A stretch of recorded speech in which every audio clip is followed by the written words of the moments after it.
may gagawin tayo dito. Ang issue nito ay may backlight pero walang display. Ito.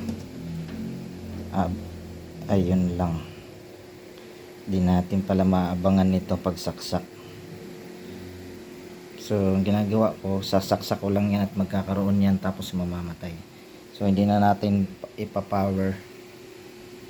Teka lang, mahirap talaga mag-video pag nagre-repair.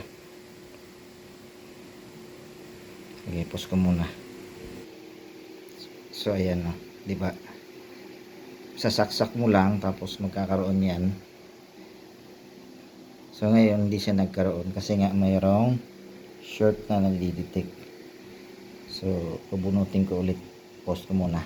So yan, nakasaksak na. O yun o, di ba? Tapos nawala. So ibig sabihin itong side na hinang natin, ito yung may problema. So kahit hindi natin i-power on yan, na nakita na natin na ito yung may problema kasi lumabas na yung 16 volts nya. So dito na tayo mag-focus. So bunot ulit, saksak. So yan, dito tayo mag-blocking muna tayo.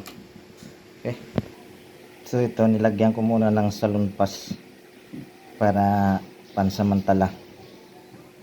Ngayon aabang muna ako tapos sasaksak ko. Teka,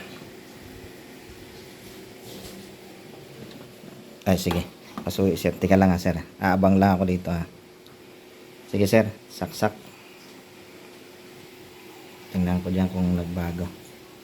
So yan lumabas na. So ibig sabihin yan, pwede na to. So pa-power natin. Okay na sir. Pa-power na natin kung magkakaroon siya. Sukat tayo ulit. So yan lumabas na diba? Naka-power on na yan. Tingnan natin kung may display na. Okay.